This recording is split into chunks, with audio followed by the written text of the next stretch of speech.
And on the same breath, I am completely asking those who are around regarding Gachagua, including Pastor Dorcas, to consider admitting prayers don't assist.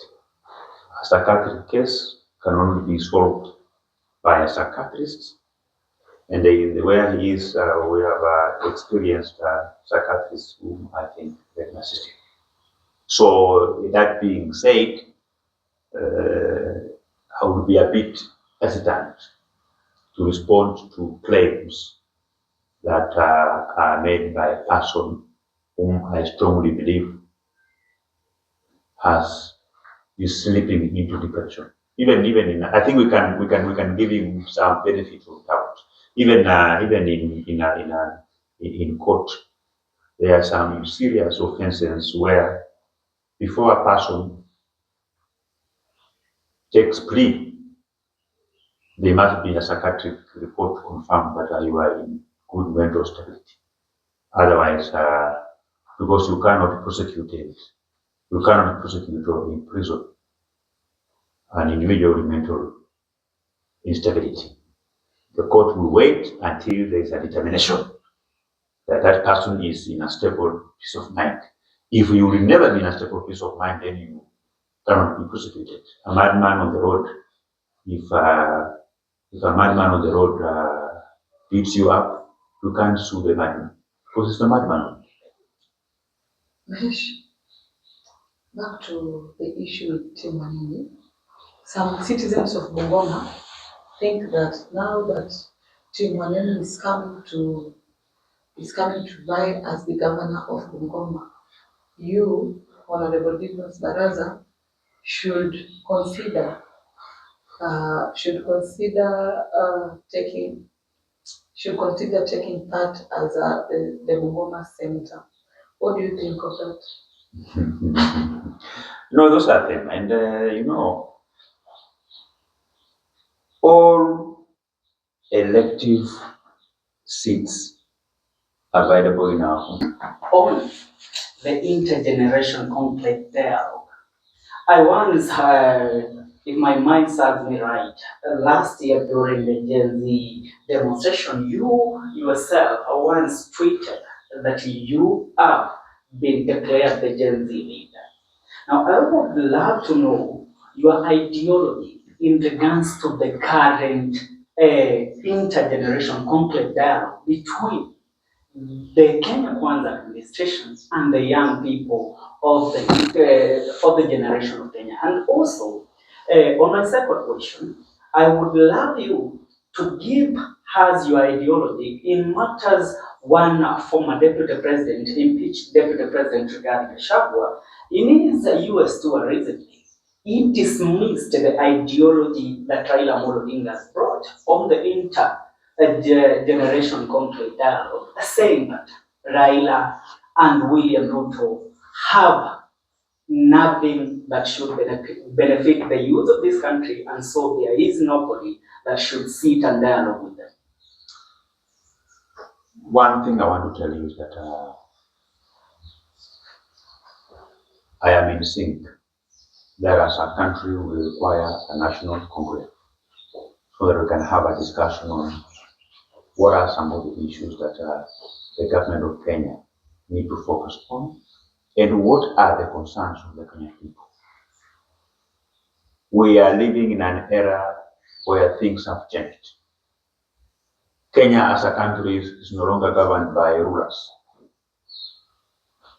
It's a country governed by governors, governed by leaders, and things have changed. We must usher in the era where the people that you are leading must be given an opportunity to tell you on how best they can be led. And that can only be through a national congress. For your information, even here in Bungoma, there are very many things that have happened in a few days or a few weeks. I am convening also a county congress in a fortnight, in the next 14 days. I will convene a meeting of around 10,000 people in a place, the venue and the date that my team is currently working on. And in the next 14 days, we are going to have a conclave for the people of Congo. I look forward to hosting 10,000 people, where we will have a discussion in terms of our stand on a number of emerging national issues, our stand on the current political situations in our country, and most importantly, on which position we are going to take, dictated by the current political happenings in Congo. And by so doing, a number of the questions that you asked me, and I've said I have no time, we will discuss them during that county conclave, which I want to tell you, I have the capacity to convene a county conclave of more than 10,000 people in the next 14 days. That is going to happen, and from that time, we will take a position on a number of things, because you see, as a governor candidate for Bungoma, from today going forward, I have agreed to be a puppet of the people. I have agreed to be a conveyor belt to process what is in the minds of the people of Bungoma. And I will take each and every opportunity to knit myself to the people to the level where it will be difficult even for the devil himself to detach me from them. You asked me a question about our former deputy president, Rigathi Gachagua, on what he said when he was in The United States. the United States. And I want to repeat again that it's a fact that our impeached former deputy president is not fit to hold any public office, is not fit to run for any political office. There are very many things that I may have done in the past that I may regret, but impeaching Rigathi Gachagua is not part of it. I am a proud citizen, a proud member of parliament. The decision I took to impeach Rigathi Gachagua is a decision that I will defend to the longest period of my life, because he is very tribal. He doesn't see anything without wearing tribal laces. And I think because of the impeachment that happened at Parliament, I think the guy may have driven himself into some kind of depression, which I have always asked those who are closer to him to kindly consider. And now that he is in the United States, they can consider to admit him in a mental facility.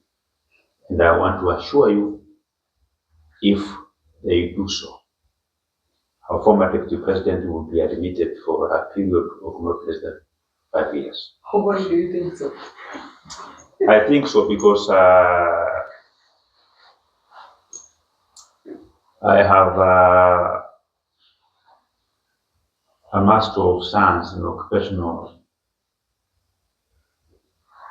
health and safety science, and there is a unit that I did which is called study of human behavior in causing industrial accidents,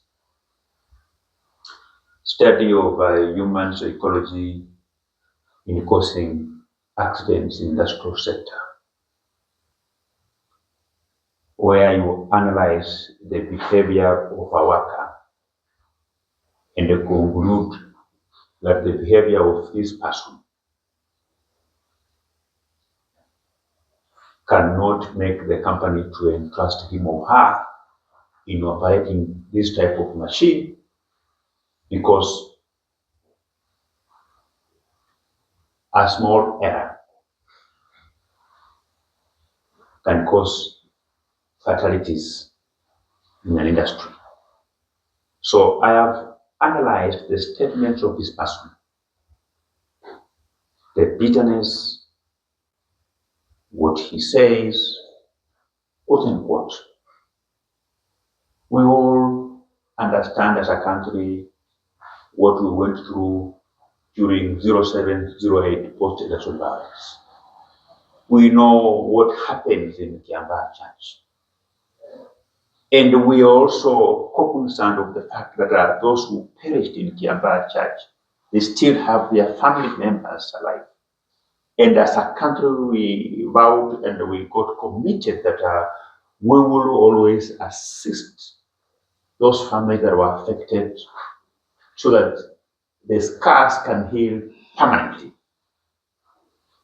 Only a psychiatric case can remind the country that a day is coming where what we witnessed in 0708 will look like a Christmas party.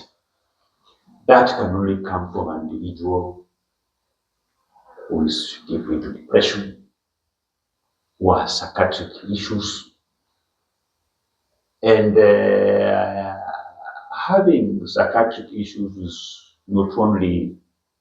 not a preserve of a particular group of people only. Even everybody, including all of us and myself, we can get there.